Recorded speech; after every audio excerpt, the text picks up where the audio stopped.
will say though, it's probably so true, but I doubt it's that much worse in other countries. That looks incredible. Gaining weight, come on. What is up? Welcome back. Today I'm reacting to a video titled The Downsides of Living in Croatia. Everything I've seen online is beautiful and glamour, it's beaches and just beauty. So Croatia looks amazing. So what is this video gonna get at? What's up? If you haven't met me yet, my name is Aaron and this is Aaron R Reacts. Through this channel, I discover everything about Europe. I'm exploring countries, food, culture, people, anything you can imagine. If you want to join me on this journey, exploring and learning about Europe, make sure to like and subscribe, and you'll see another video just like this in the future. Now, what are the downsides to living in Croatia? Let's go. From nature and the coast to hospitality, safety, and low living costs. But like all countries, Croatia also has its downsides, which we would like to take a closer look at in this video. As always, one should consider how to finance life in a new country. The average gross salary in Croatia is about 1,600 euros and the minimum wage is 840 euros. The job market is also smaller than in many other countries in Europe, but more on that shortly. Although Croatia has developed very well over the past few decades, the country still faces several challenges, such as an unemployment rate of about 7% or the emigration of well-educated workers. However, if you move with savings or have a regular income from abroad or the internet, this downside will not directly affect you. As in almost every video in this series, bureaucracy is also present here.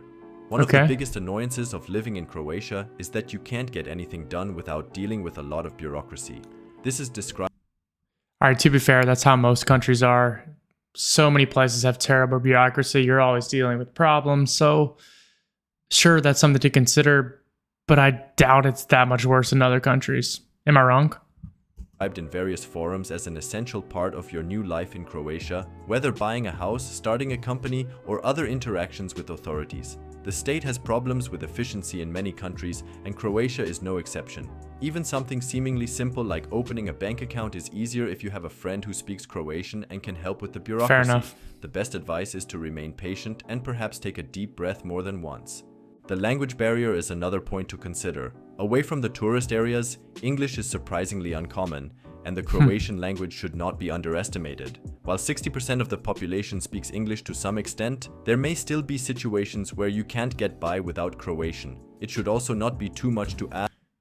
I mean, I imagine that's the very remote areas, right? Like that's probably not like the big cities like Zagreb. I imagine Zagreb's a very international city. Also like Dubrovnik, Split, these very popular coastal cities. I imagine they speak a lot of English, maybe? Ask to familiarize yourself with the Croatian language, as it will accelerate your social integration and is also a sign of your willingness to integrate. The good news is that Croatians are very friendly and willing to help if you have difficulties. Tourism accounts for about 20% of Croatia's total economic output. And given the diverse nature and long coastline, that's not surprising. However, this also means that the coastal areas can become very quiet and almost boring during the winter months. Most bars and restaurants in popular tourist spots are closed from the end of October to the beginning of April, so you should prepare for a quiet and relaxed time during the winter months. It should be noted that life in Croatia in terms of entertainment is very seasonal. Some national parks are also closed during the winter months. On the other hand, this means you'll face much less traffic, and life, due to the absence of tourists, is very authentic. The winter months also offer a good opportunity to see the coastal cities in a different light. As previously mentioned, the job market in Croatia is significant. Wait, real quick, I gotta see what city that is.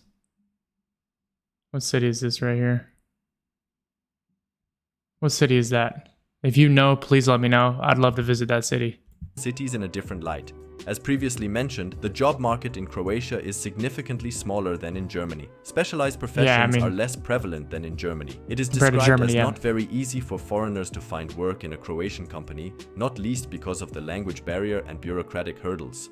So it doesn't hurt to save some money to cover a few months without work. Croatia's public transport system is not bad, but not the best either. You might sometimes wait a long time for a bus, and should not be surprised if your bus or train is cancelled. Public transport is more reliable in large cities like Zagreb, and ferries between the islands usually operate according to schedule even in bad weather. Also, Croatia's roads are well developed, so it might make more sense to get around by car rather than rely on public transport. This also I will say though, it's probably so true.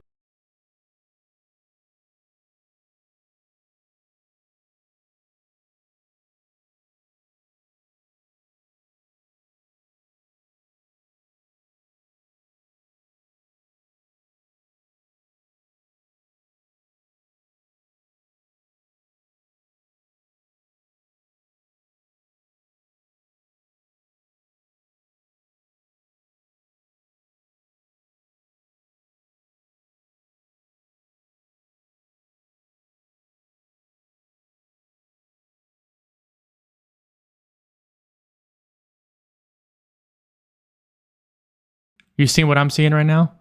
That looks